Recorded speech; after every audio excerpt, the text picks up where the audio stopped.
आपको दे रहे हैं कि नैब में 190 मिलियन पाउंड स्कैंडल की तहकीकात का मामला है। साबिक वजीर आजम के प्रिंसिपल सेक्रेटरी आजम खान ने नैब रावलपिंडी में पेश होकर जवाब जमा करा दिया है। आजम खान ने अलकादिर ट्रस्ट केस से मुतालिक ये बयान रिकॉर्ड कराया है। अहम खबर आपको दे रहे हैं, साबिक वजीर आजम के प्रिंसिपल सेक्रेटरी आजम खान की जानिब से जवाब जमा कराया गया है। नैब में 190 मिलियन पाउंड स्कैंडल की तहकीकात का ये मामला है।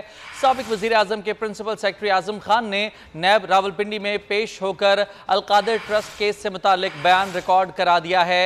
साबिक वजीर आजम के प्रिंसिपल सेक्रेटरी आजम खान की जानिब से जवाब तलब किया गया था, जो कि अब जमा करा दिया गया है। नैब में 190 मिलियन पाउंड स्कैंडल की तहकीकात का यह मामला है, जिसमें साबिक वजीर आजम के प्रिंसिपल सेक्रेटरी आजम खान नैब रावलपिंडी में आजम खान ने अलकादिर ट्रस्ट केस से मुतालिक बयान रिकॉर्ड करा दिया है। बोल न्यूज़ के नुमाइंदे एहतशाम अली अब्बासी से मजीद जानेंगे। एहतशाम, बताएगा, जवाब जमा करा दिया गया है आजम खान की जानिब से, क्या तफसीलात हैं?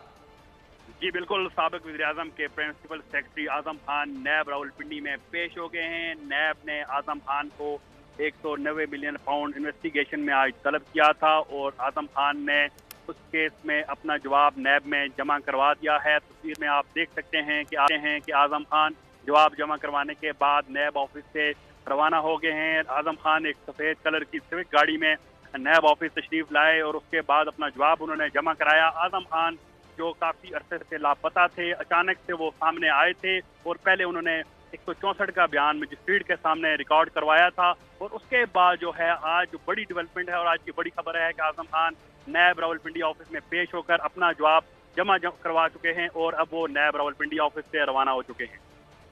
एहतशाम, अब इस प्रोसीडिंग का नेक्स्ट स्टेप क्या होगा?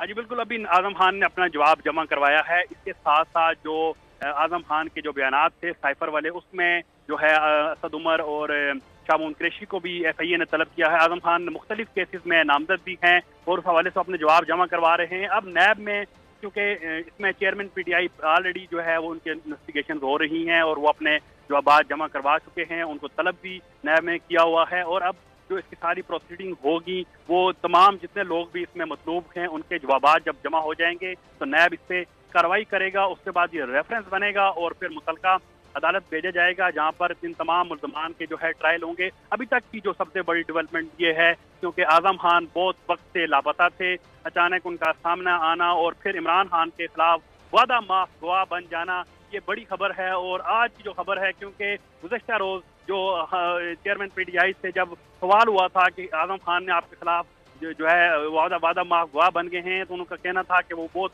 वफादार शख्स है, जब तक वो खुद सामने नहीं आता तो मैं कोई बात नहीं करूंगा। लेकिन अब तस्वीर में वाज़ह तौर पे नजर आ रहा है कि वो अकेले आए नैब ऑफिस और नैब ऑफिस में जवाब जमा करा के आप देख सकते हैं कि वो अकेले ही वहाँ से रवाना हो गए हैं। तो नजर आ रहा है कि इमरान खान के खिलाफ जो चेयरमैन PTI के खिलाफ वादा माफ गवाह बनने का जो था वो नजर आ गया है कि अब आजम खान जो है कानूनी प्रोसेस में शामिल हो गए हैं और उन्होंने अपना जवाब जमा करवा दिया। जी अच्छा एहतशाम, अगर थोड़े से माजी की बात की जाए तो साबिका दौरे हुकूमत में PTI के चेयरमैन जब वजीर आजम हुआ करते थे उस वक्त आजम खान का क्या किरदार था? उसके बाद अब जब एक अरसे के बाद वो मंजर आम पर आए हैं, क्या अहम इंकशाफात किए गए थे उनकी जानिब से? जी, आजम खान बहुत करीब से देखा जा रहा था। आजम खान जो है चेयरमैन PTI के बड़े करीबी साथी ही और उनके साबिक जो है प्रिंसिपल सेक्रेटरी थे।